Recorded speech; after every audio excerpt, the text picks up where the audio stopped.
Ronald the Rules Lawyer, I continue to pursue my unrealistic, unhealthy goal of trying to do daily coverage of the Pathfinder remaster that comes out November 15, which I've been calling a new edition, an incremental edition 2.1. I have an advanced sneak preview copy of it, courtesy of Paizo, being a content creator, and today I will cover the Cleric.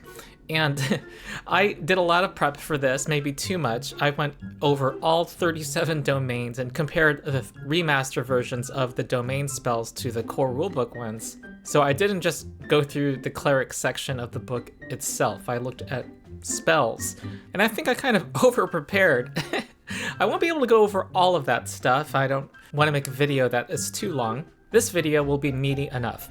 So yeah, I am a lawyer who also has been game mastering tabletop role-playing games for 13 years. My preferred system is Pathfinder 2E. I taught an after-school middle school program for most of those years. Here's my current plan of videos for my remaster coverage. A few of them are out already. If you want to be notified of the upcoming ones as soon as they come out, like, subscribe, and ring the bell. Also, pretty soon I should be able to return to my practice of giving early access to supporters of my Patreon.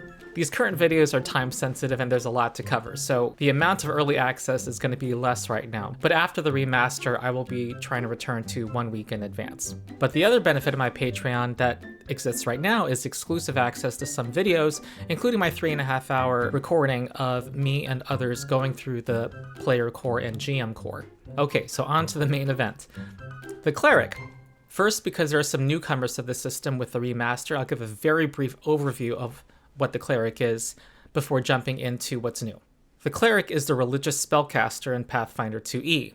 They have access to the divine spell tradition, one of the 4 traditions, and that's the tradition that has a lot of healing and support spells, and also spells centered on the conflict between holy and unholy.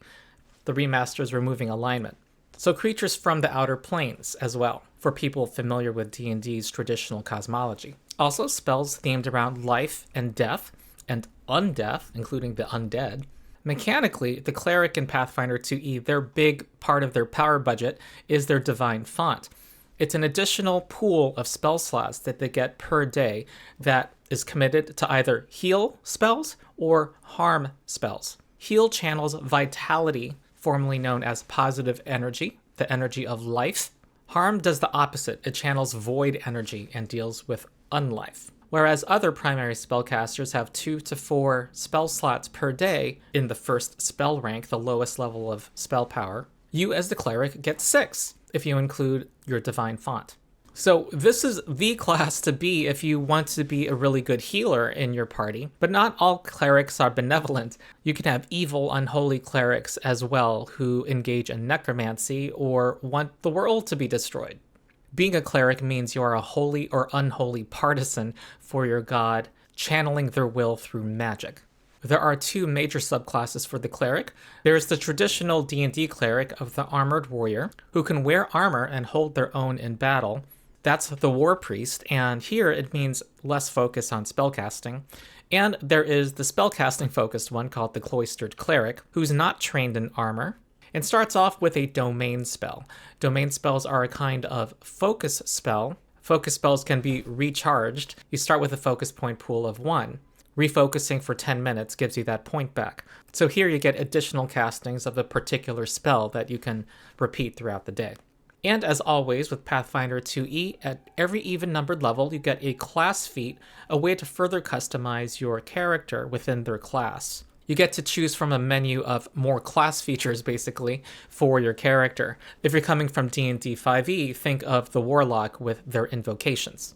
Also, no matter what your starting class is and whether you start with a domain, you can gain more domains so long as your deity, your god, grants them.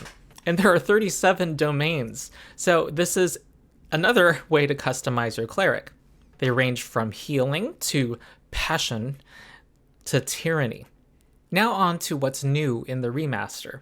Well, the big news for many is that the divine font no longer depends on having a good charisma score to get a large number of spells. Before it was 1 plus your charisma modifier, and now you just get 4 additional spell slots.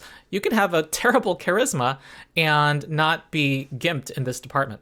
When you reach 5th level, this increases to 5, and at 15th level, this increases to 6. This is a big deal because the cleric had been one of the more mad classes, which is jargon for multiple ability dependent, reliant on having more than one good ability score, which, by the way, are called attributes now in the remaster. This was especially a problem for warpriest clerics who wanted to have good physical attribute scores, which there are 3. That plus their key ability being wisdom meant that they needed a lot of good scores. Also, the cloistered cleric was made more vulnerable because unlike other unarmored casters, they had this other attribute they wanted to boost instead of their dexterity. This change allows them to improve that dexterity score more freely. As before, you make a choice at character creation whether your divine font is made up of heal or harm spells, and the deity you choose to worship will tell you what you can choose from. Some deities require that you choose one over the other, while others give you a choice. The other big mechanic is because alignment is being removed and alignment damage is being removed, they have introduced new traits called holy and unholy. If you're a cleric, you may choose to sanctify yourself and give yourself either the holy or unholy trait. And I've been stealing this phrase from the Undeniably Good Time channel, but I think it's apt. You basically sign up for the holy war by doing so, because it means that if you're holy, you're more effective and dangerous to unholy creatures, but they are also more dangerous to you because of the way this system works. I'm going to have a video that will go into this more in depth because I think it's a bit confusing and could have been presented better, but I think it's a good system.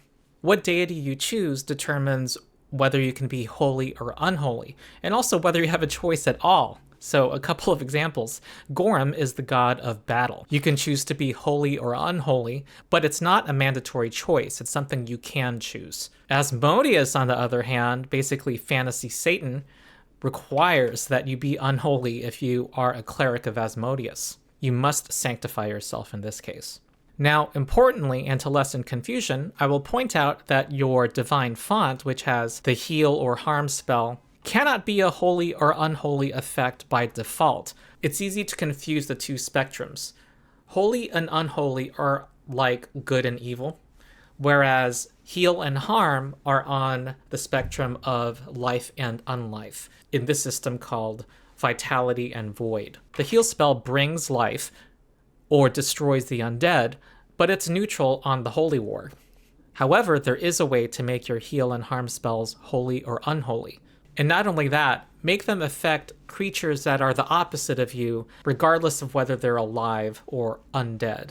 There may be agents of Asmodeus who are alive, not just devils, but also mortal worshippers on this plane, whom you can give a very bad time with your heal or harm spells with this feat.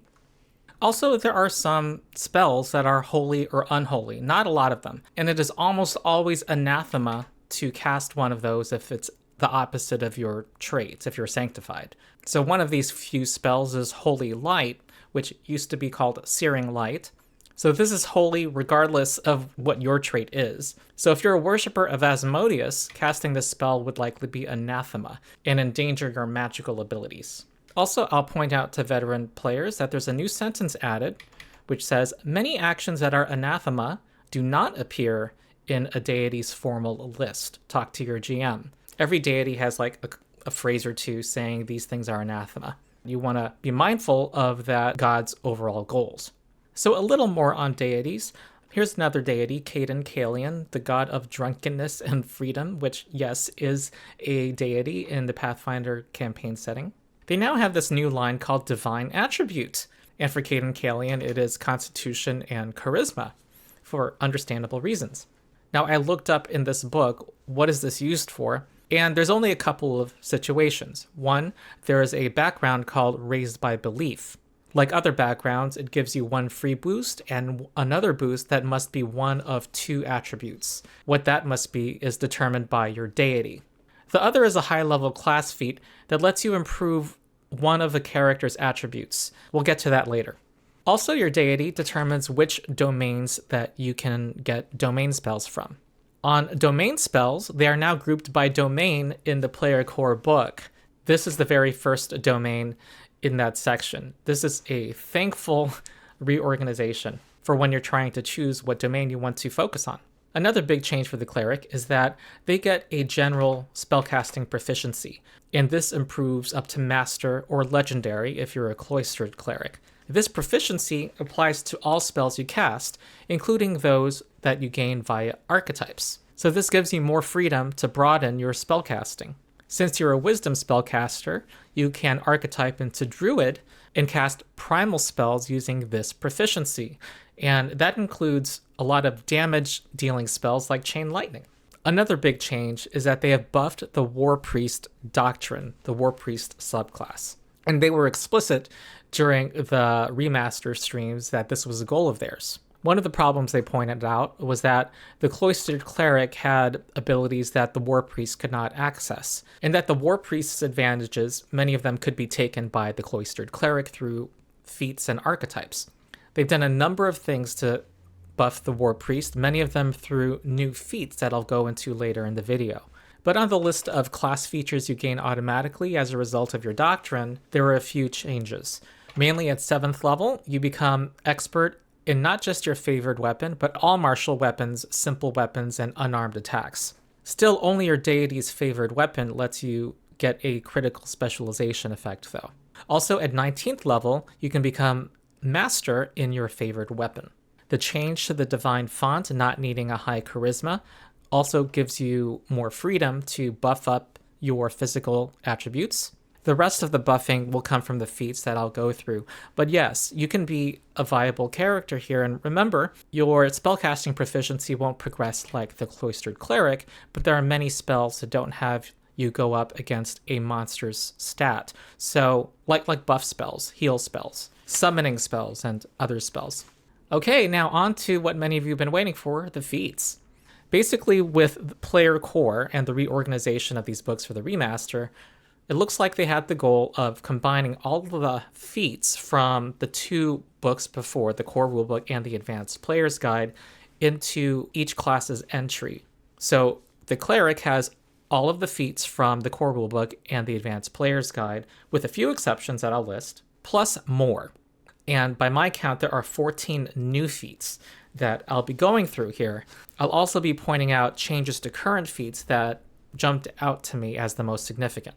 Notably, none of the feats that we'll be seeing appear in any of the other rulebooks that have been released for Pathfinder 2e, with the exception of the Canticle of Everlasting Grief, which to me is nice to hear because it means that those books still cohere with the new core.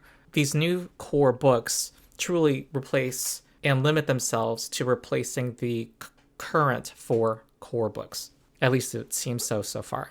Okay, the cleric feats that are not reprinted here are Command Undead, Improved Command Undead, and Through Spell, which all were kind of underwhelming. Command Undead let you control a mindless undead creature that was at most 3 levels lower than you, which made it pretty limiting and kind of relied on meta knowledge, or was just feels bad when a creature wasn't eligible. And Through Spell looked like trash, so I'm not missing these spells. By the way, all of these spells remain legal in your remastered games and in Pathfinder Society organized play, and they're going to live on Archives of Nethys, so this is not really a loss. I will first go systematically through what I call the warpriest feats that fit into this idea that you are fighting probably on the front lines, dividing your attention between kicking ass and protecting and supporting your allies. And you kick ass in a very holy or unholy way, as we'll see. By my count, again, there are 14 new cleric feats, and 10 of them fall under this category, which tells us that, yeah, they really did have a conscious aim to buff the warpriest. So here we go. First, a level 2 feat, Warpriest's Armor. Here is an innate way through your cleric class to become proficient in heavy armor, which before you had to take an archetype. This also scales automatically with your proficiency with medium armor as you level up. Heavy armor, for people who don't know, lets you get the highest armor class in the game. And you can have a poor dexterity while doing so. So this frees you up to get that very high strength score. Okay, next is a level 4 feat called Raise Symbol. Every class is proficient with shield, but as a war priest, you get shield block for free. It's a reaction that lets you soak damage with your raised shield. Raise symbol basically gives you a different thing to raise on your turn that instead of giving you a bonus to your armor class, gives you a bonus to all your saving throws. And if it is a vitality or void effect, you turn a success into a critical success. Another really good effect is if you took the level 2 feat Emblazoned Armaments, which lets you make your shield a religious symbol. You get this defensive effect simultaneously with raising a shield and its effect. So if you have that action to spare, you become a real bulwark against attack that I don't know if any other class is able to replicate.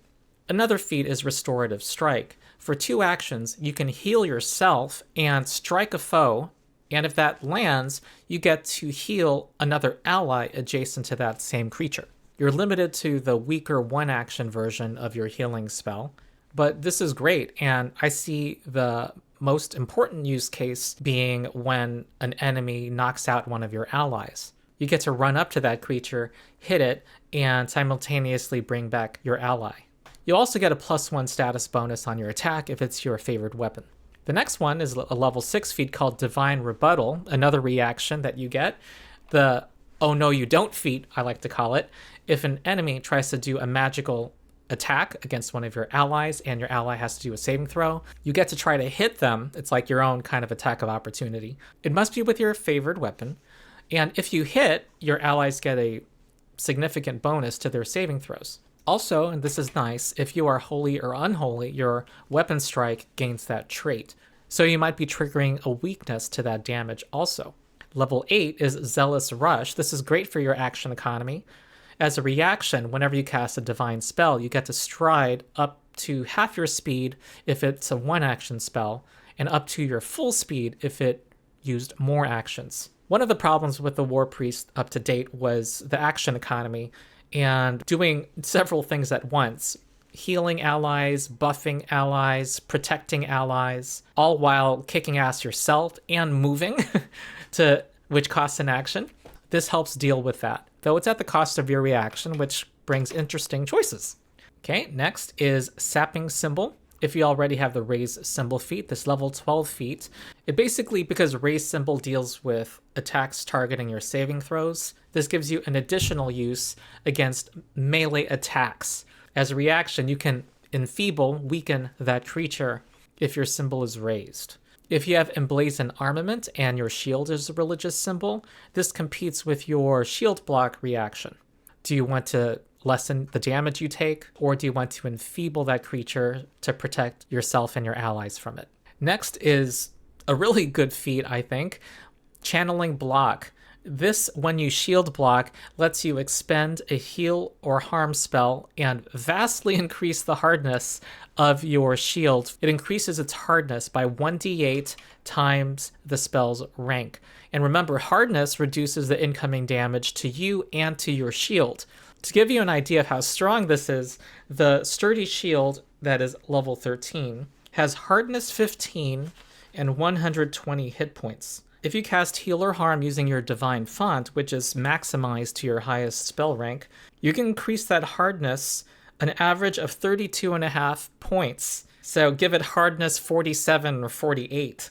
This doesn't require casting the spell either. It just requires you spend your normal reaction to shield block. So I think that's pretty strong. It makes you quite a strong tank. And when you're a healer in the party, you want to be tanky. Next is Rebounding Smite. It requires having Channel Smite, which is the feat that lets you, for 2 actions, try to deliver the damage from a heal or harm spell via your weapon strike, in addition to that strike's damage. This feat is insurance. If your strike does not hit, you don't waste the spell. You can channel its damage to a creature. I assume the targeting will be similar to Restorative Strike. It has to be adjacent to your target or to you. This could use a clarification. But yes, this makes sure that you have some effect even if you miss, and very useful in battles where your foes have a weakness to your harm or heal spell. Next is Inviolable. This makes you quite tanky in that every creature that hits you with an attack, they take 3d6 spirit damage, and you add your holy or unholy traits to this damage. Okay, I assume this means attack rolls. So strikes and spell attack rolls, and not skill actions with the attack trait. Because skill actions don't exactly hit you, if you know what I mean. But this works every time they do. So this makes them want to attack other people instead. And if you are that support guy and the healer, this is really good for the party. I do wonder if the upcoming champion in Player Core 2 will get something like this. It seems like they should, because it fits into their combat role. Or maybe it'll be too powerful for the champion. I don't know. And the last warpriest feat I'm going to highlight is a level 21 called Avatar's Protection. There is a level or rank 10 spell called Avatar where you get to transform yourself, polymorph into a avatar of your deity. And you only get one casting of a 10th rank spell per day unless you take this other level 20 feat, which would be competing with this feat. But if you have Avatar prepared and you're critically hit by an enemy, you can say hell no and turn into your avatar as a reaction. And the Avatar spell gives you 30 temporary hit points, and those apply to the incoming damage. The Avatar spell costs 2 actions, so this is a way for you to power up in the battle that matters, and you get to choose whether to use this reaction. Now, admittedly, I don't know if this is a strong feat, because hopefully you would, for the battle that matters, pre-buff maybe. And this is competing against the one that gives you an extra casting, maybe a second Avatar spell, so But it exists, and it's cool. All right, so I now move on to other new cleric feats and also significant changes to feats. I'm not going to be commenting on feats that necessitated change because of the moving away from alignment. They kind of work the way you'd expect. And that also meant that some feats that were doing similar things, one with regard to positive and the other on negative or to good and evil, a lot of those were combined. Okay, so the first one is they combined a level 2 feat called Communal Healing with the improved Communal Healing, which was level 4 before. Basically, this is the one that lets you heal a second creature a bit when you cast a healing spell. And the original one had these limits on who you could target. Now this one just lets you choose your main target and your secondary target without limitation, as long as they're within range. It's a quality of life change. Now you get to decide if you have a downed ally, let's say, who's dying, you get to choose which between the two of you gets the greater amount of healing now. Next is Panic the Dead. It's currently Turn Undead. They have removed that language, probably because it's associatable with the OGL. Before, it just made undead flee when they critically failed on their saving throw against your heal spell. Now, there's an effect when they simply fail and don't critically fail. They become Frightened 1, and this affects them even if they're mindless creatures. Also, you can now cause higher level creatures to flee with this, which wasn't true before. So this is a straight up buff to the feat. Here's a new feat called Sacred Ground. It takes 10 minutes to heal creatures in a 30-foot burst around you, a number of hit points equal to your level. This is a modest but appreciated bump in healing. When parties try to heal to full or near full with treat wounds between combats, often there are characters who are just short of maximum. This is very useful in that case. And also, if you don't have time to heal everyone to full, this of course helps too. Next is Selective Energy. This existed before, but it's scaled with your charisma score. Now, no matter what your charisma is, you get to exclude 5 creatures in the area from the effects of your harm or heal spell. And remember, must be for the 3-action version, of course, which is an emanation. And you can exclude yourself with emanations. So for parties up to 6 creatures, and this includes animal companions and familiars, this gives you all the protection you need. Okay, next is Void Siphon. It's a new feat. If you cast the harm spell, any living creature who critically fails against it becomes Drained 1, so loses hit points and gets a debuff to their fortitude saves. A little meh to me. It's just an additional damage, and it requires a critical failure, but I don't know, but maybe there's some advantage I'm not seeing. Okay, Heroic Recovery is a new feat, level 10. Metamagic feat, they're now calling those feats Spell Shape. It's something you have to cast immediately before casting another spell. Here, if you have a healing font and you do this right beforehand, you get to give them these temporary buffs. A status bonus to speed, +1 status to attack rolls and damage rolls. The problem before was that If you did this to somebody who was unconscious, they couldn't really benefit from it because they would spend most of their actions standing, getting their equipment back.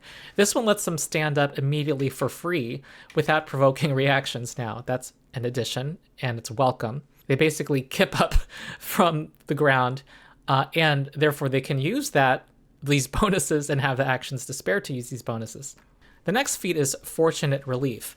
So this basically gives you another advantage of why you would want to be a cleric. You are better at removing conditions if you take this feat. Conditions and afflictions, which include poisons, diseases, and curses. When you try to counteract, to try to negate one of these things entirely, you get to roll the counteract check twice and use the better roll. Next is Lasting Armament, currently called Extend Armament Alignment. Basically a lower level feat currently lets you add alignment damage to a weapon for a round. That spell, by the way, was changed so that it makes your strikes have the holy or unholy trait and deal spirit damage to those of the opposite trait. But back to this, in the current core rulebook, the equivalent of this feat extended the duration of that lower level feat to 1 minute. And this extends it to 1 hour. So basically the one action cost in buffing your weapon to make it holy or unholy that you had to spend per combat, you can now have it last a whole hour. You can now do this between combats so that basically you have it on all day. I actually probably should have included this under buffing the warpriest, by the way.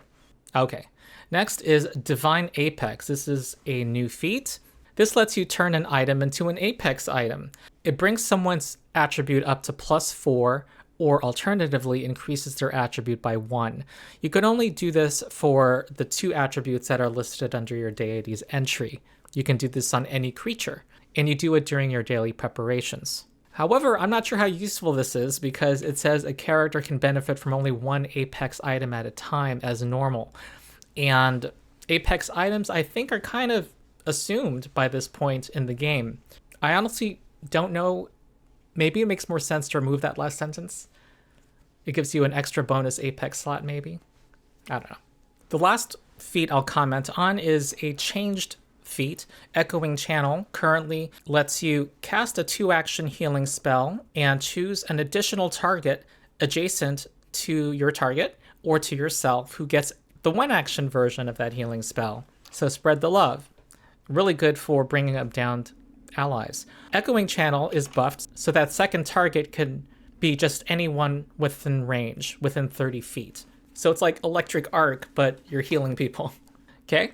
So as part of my over-preparation for this video, I went through the entire divine list for the cleric as well, because spells are the cleric's main class feature, and so I did that. And I didn't read every single spell, no time for that with my current crazy, ambitious daily posting, but I did what I could, and these are my findings. First, I looked at the cantrips, and I found that they basically had all the cantrips here that are in the core rulebook and in the advanced player's guide for the divine list. There's a couple of things that had to change because of the OGL or because of removing alignment, and some things were remixed or reorganized, but they're all here, generally. Then for first rank spells, I found that this was generally true. However, there were some spells that didn't make the cut. And then this was interesting. I looked at the second rank spells, and it was a larger proportion of spells that didn't make it, and then even larger at third rank, and then it drops off after third rank. My guess is that their thinking is that this book can only be so big. It's already at 450 pages, 460 actually, and one of their main goals was to make a book smaller than the core rulebook. They're also thinking that Archives of Nethys exists, and people can find those spells, which are all perfectly legal still. Also, they're going to be releasing Core 2 next August, and they're figuring that people who are coming into the game new, just using these books, are going to be at the lower levels between now and then, which makes perfect sense.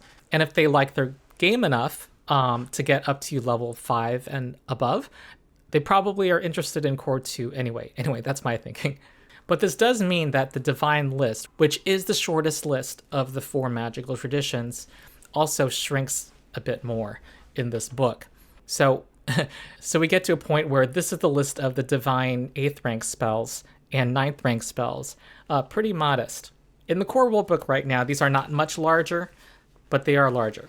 But I found in my investigation some highlights, and the first one is what some of you are waiting for, the Bless spell. So what's changed? Well, the Bless spell was often, okay, it was very popular in previous editions of Pathfinder and D&D, but it took a hit in this edition. Basically, it's been 2 actions. It would only affect creatures in a 5-foot emanation around you, and then you had to sustain it to increase it another 5 feet. It was something you kind of only wanted to do before an upcoming battle. You could theoretically walk up to the front line to bring its effect to your allies, but by then your turn was over. And in a game where the action economy is very tight, it kind of hurt a bit.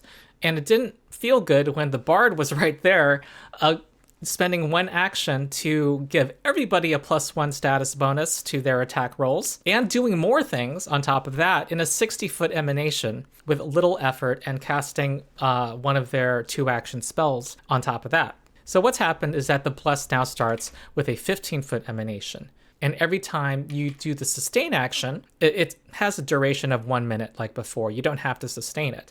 But if you use the sustain action, it increases the radius by 10 feet. This is just a welcome quality of life change and a buff, and useful for battles that are going to last more than 1 or 2 rounds. Unlike the Bard, you don't have to spend actions, and maybe you don't have to spend any actions, in fact, with this larger radius to sustain it. Cast Bless, then get into the fray. This also is a buff to the warpriest, by the way, and the idea of the warpriest I have to mention. Okay, Bane is similar, except it's a starting emanation of 10 feet. It had the same issues as Bless before. Another spell that got buffed is Ray of Enfeeblement, now called Enfeeble. Before you had to land an attack roll, and then if it hit, they got a saving throw, a fortitude save to resist its effect. And here you don't need to target it anymore. It still has the attack trait, however, which probably is a mistake, is my guess. Another spell I noticed that changed was the spell Protection, which was based on the old Protection from Evil from D&D, and currently protects you from creatures of the opposite alignment. Well, right now, it just gives you a +1 status bonus to AC and saving throws, period. It doesn't matter what the source of what's attacking you is. So that's a nice, not only a buff, but a simplification. The GM does not have to look up the alignment of the creature all the time. This also affects what used to be called Circle of Protection. Here is the heightened version, 3rd rank, that gives the same benefit to all allies within 10 feet of the target. Another spell that jumped out at me was Spiritual Armament. This is the former spiritual weapon, which before let you summon an ethereal weapon that could strike on your behalf and did the damage of that weapon type, or alternatively, force damage. Well, this has a different theming. Basically, when you cast it and every time you sustain it, you hurl a ghostly echo of the weapon that you're wielding. It's not limited to certain weapon types or to your favorite weapon. It doesn't do force damage now, though. It does the damage type of the weapon, but it deals spirit damage instead if that would be more detrimental to the creature as determined by the GM. So you don't have to make a choice anymore. The GM will apply the better damage type. Plus, spirit damage, we remember, and this has the Sanctified trait. That means if you're holy or unholy, this spirit damage will have your trait. So it might proc weaknesses to your holiness or unholiness also.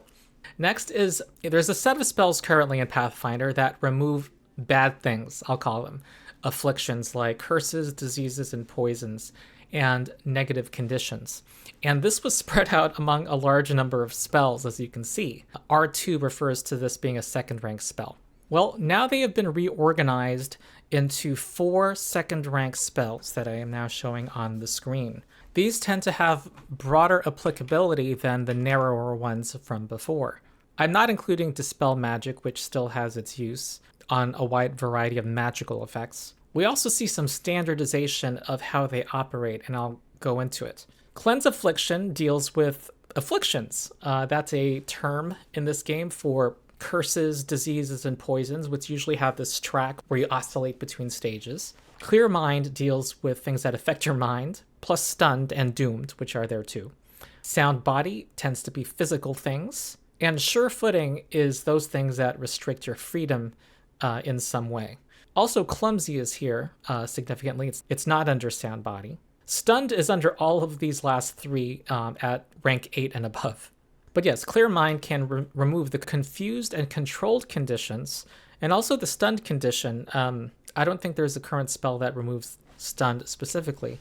There may be some spells currently in Pathfinder that I've missed, but maybe, and those will be in the comments. I'll have a pinned comment, by the way, with errata if I make any mistakes in this video. The Sound Body spell adds Dazzled and Sickened to the conditions you can remove now. And Sure Footing adds Grabbed and Immobilized and Restrained. So this is the way to free a target from a wrestler. And we also see a rebalancing of these spells, which I generally approve, I think. So for Cleanse Affliction, which currently is Remove Disease, Remove Curse, and Neutralize Poison, and Restoration. In the case of Poison, you lessened the stage by 1, but you could not cure it. Diseases and Curses, on the other hand, you had to do a counteract check, and if you failed, you were SOL, no effect at all. Now they've all been standardized so that you reduce the stage by 1. That's the base effect of the spell. No check needed. Additionally, if you cast it at 3rd rank or higher, you may try to counteract it. If it's a disease or a poison, you have to cast it at 4th rank to try to counteract it if it's a curse. So that's a nice standardization and also looks like a buff to those spells. The other 3 spells all operate similarly, where you get to try to counteract the condition. You do a counteract check. And if you fail, and this is going to be maybe my new least favorite sentence, convoluted sentence in Pathfinder. If you failed to counteract the effect, but you would have if its counteract rank were 2 lower, instead suppress the effect until the beginning of your next turn. So you have a partial success on a failure, basically. Also, the effect's duration is put on hold while you suppress it. The way a lot of the spells are currently, either you had a counteract check that would succeed or fail, it would be all or nothing, or you would just reduce the number of the condition. No check needed. And there was an issue with the latter in that there were some conditions that were intended to be pretty permanent, at least until you get your next daily rest or some significant amount of time passed. Things like the Wight or the Wraith giving you the Drained condition. But spells that simply reduce the number of something with no check needed kind of nullified the intended effect of those attacks. So what this does, it now requires that they all be counteracted. And if you fail, you're going to need another casting. So in a way, it's kind of a debuff while also giving you compensation that sometimes you're going to suppress the effect, the given effect for a turn. Another change we see is that there are a lot of these condition removing spells, specifically remove paralysis, remove fear, and restore senses, that you could cast on up to 10 targets if you cast it at rank 6 or higher. Those are not here.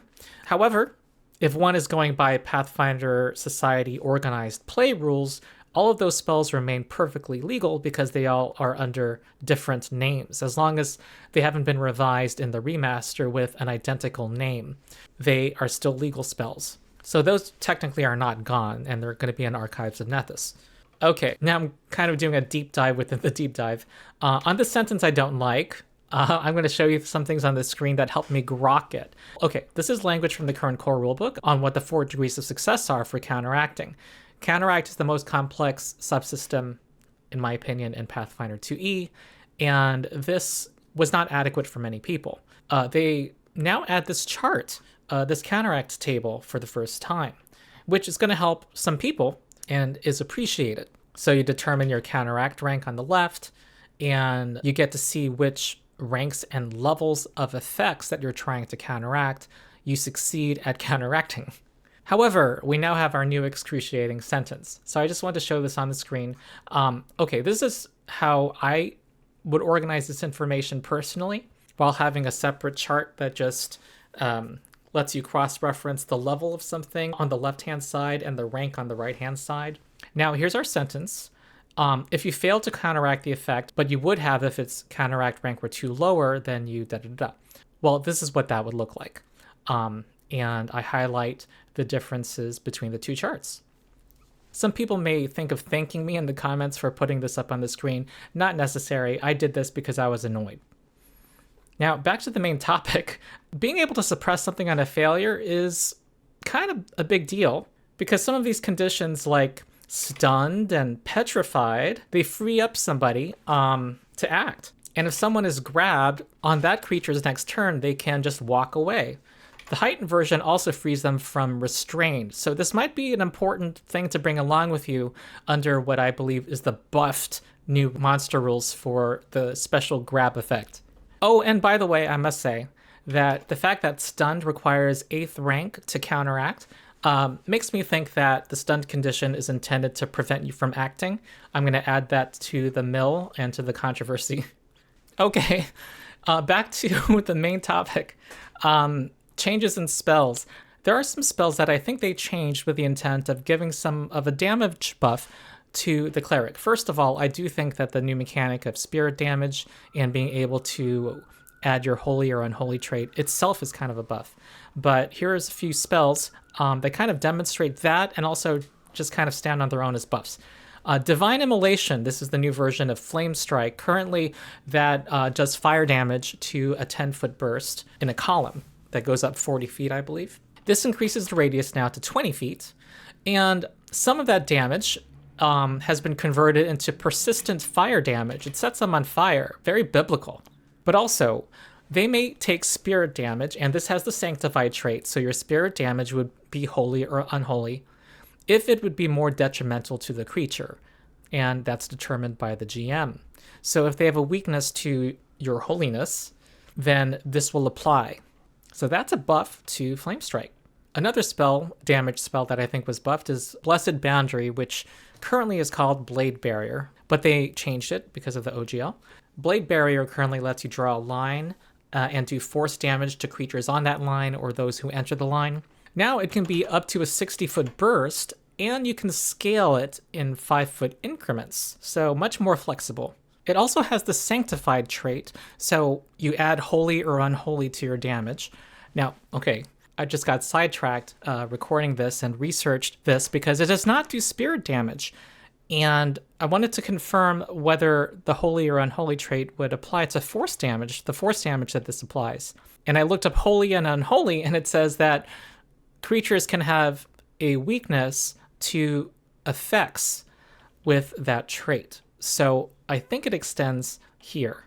Also, when they fail their save, you get to push them 10 feet, 20 feet on a critical failure. That's new also. Battlefield Manipulation is fun. Okay, another spell that got buffed is Execute, formerly known as Finger of Death, another OGLism that we're moving away from.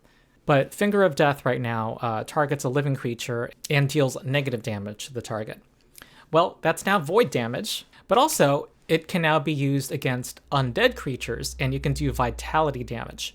So that's a more versatile spell. But it also shows that moving away from the OGL and these traditions, it's not necessarily a bad thing. In fact, it often is a good thing in this case.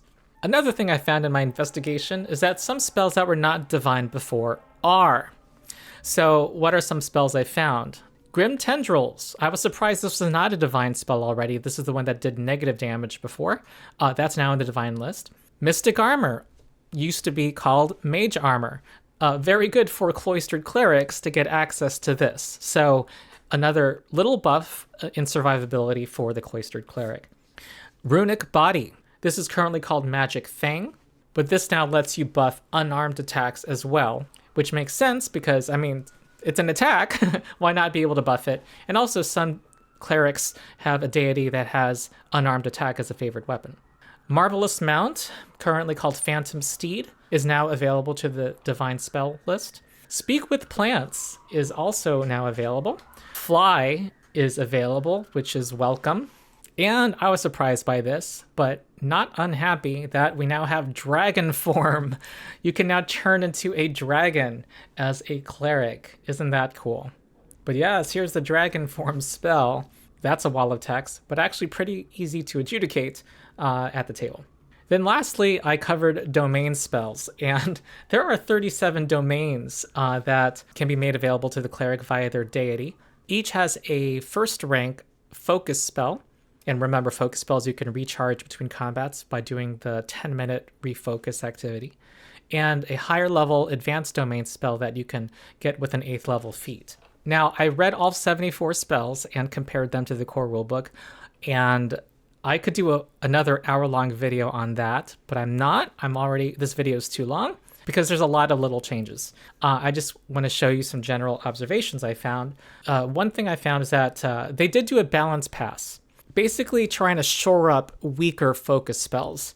That does not prevent, though, some of these domains being more situational and suited to certain kinds of campaigns.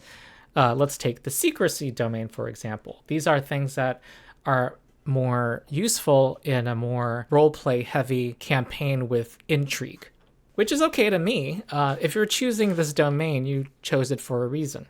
We have 37 options after all. So to not have to go through every spell, I'm just going to show some examples where it looked like their aim was to buff the focus spell a bit. Fire Ray was a spell that did some fire damage, and on a critical hit, did persistent fire damage in addition. Well, now it has this interesting effect where it lights up the ground beneath the target, and any creature who ends their turn in it takes 1d6 fire damage. Remember, movement costs an action, so this looks useful. And if it's a larger creature, it affects a larger area, it looks like. Moonbeam is just a straight damage buff. It used to do 1d6 damage, now it does 2d6. Tidal Surge is a spell that tries to move a creature against their will, and before it had these degrees of success where it moved them 10 feet in any direction of your choice if they critically failed. Well, now that's the result of a failure. Critical failure doesn't have an additional effect. But the big news here is that you can target your allies with it and they don't make a saving throw against it. So this basically, for one action, you get to reposition an ally with this, which could be useful. Kind of reminds me of the water kineticist abilities. Here is Weapon Surge. Before, it would give you an additional die of damage of your weapon's type. Now it is spirit damage. There is a small number of creatures that are immune to spirit damage, but this is a sanctified spell, so you get to make it holy or unholy, which has its benefits, as I've made clear. And also, it now scales up at higher ranks. And these stack with all kinds of striking runes now, too. Before, you were capped at 3 additional damage dice, which did nothing for major striking runes. Okay, and now a couple of examples of nerfing a focus spell. Waking Nightmare, in its current form, it's kind of like the Fear spell, first rank spell that remains useful at higher levels. Plus, it had this additional effect where if the target was asleep, they would wake up and flee for a round if they failed their saving throw. And you could do it many times in the day because it's a focus spell. Well, now if they were asleep and wake up, they don't flee, they're paralyzed for a round. So kind of a nerf. Actually, for some people, that may see it as a buff because they want to bonk them because they're now off guard.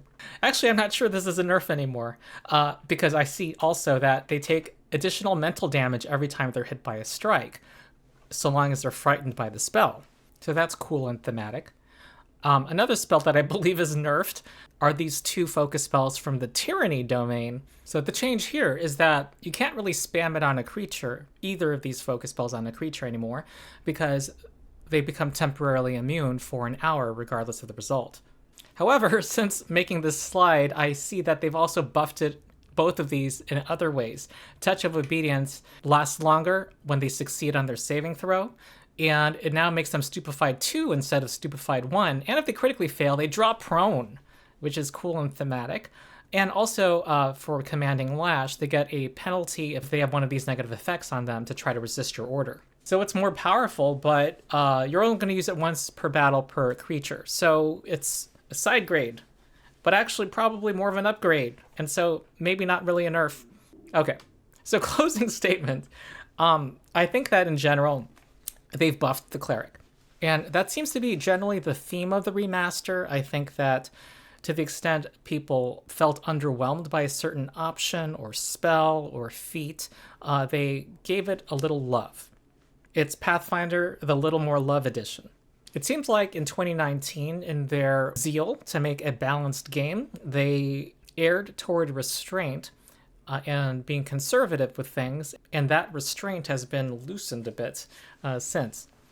They've definitely beefed up the warpriest, as they said they wanted to do during the streams. Also, the Sanctify mechanic, I think, is a general buff for any holy or unholy warrior, because the way alignment damage worked before, it had no effect on creatures that were not of opposite alignment. Now, holy and unholy can be riders on effects that you generally can count on already. so it eliminates those feels bads.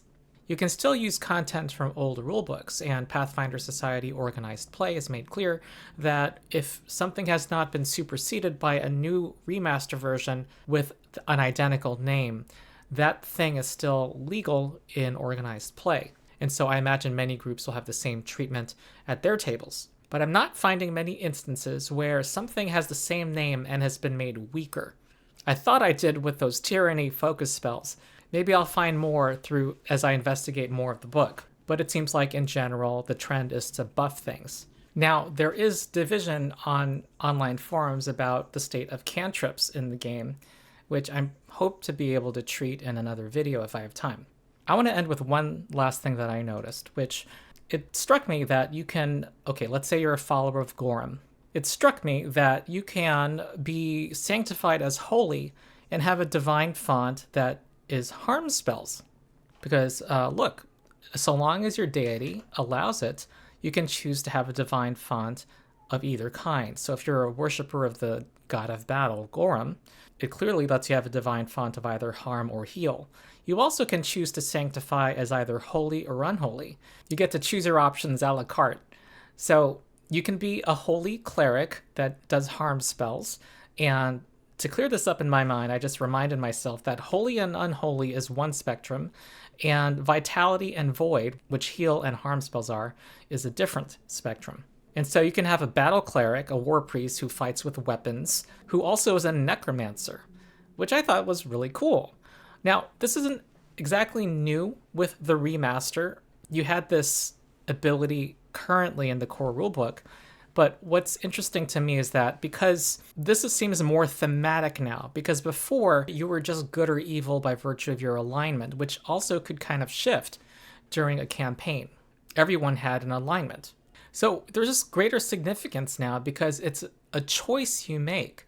It's an oath, in the case of being holy, to defeat all that is unholy. You not only become more effective against unholy things, but you also make yourself more vulnerable. There's greater significance in it being a choice than the result of your alignment drift. I think that's a cool change. And I think it'll be interesting to see what changes happen to the champion in Player Core 2, where currently your champion's reaction was hard-coded by which alignment you had. But there are many people who see themselves as upholding law who want to liberate people from creatures and have the liberator champion's reaction. Because alignment's being removed, it looks like there's going to be some more freedom to express your character concept. It's kind of like the removal of arcane schools, which eliminated some rigidity to the system and constrained the design space. So that's it. Those are my thoughts. I plan to do more videos covering the remaster, going to the Druid next. Like, subscribe, and ring the bell to be notified when the next video comes out. Also join my Discord, where we have a growing community of people who talk Pathfinder 2e and other gaming, and play Pathfinder 2e with our drop-in organized play system. I read and post there frequently. And also support my Patreon, where you get exclusive access to a number of videos, including my 3.5-hour recording of going through the player core and GM core with people, and early access to many of my videos. I shoot for 1 week in advance. You will soon start to get early access to my remaster videos, but I've had to publish them so quickly. But with the upcoming weekend, I should be able to return to some early access of those. So that's it. I hope you enjoyed the video. Definitely comment below if you have thoughts. And I've been Ronald the Rules Lawyer, and I'll see you next time.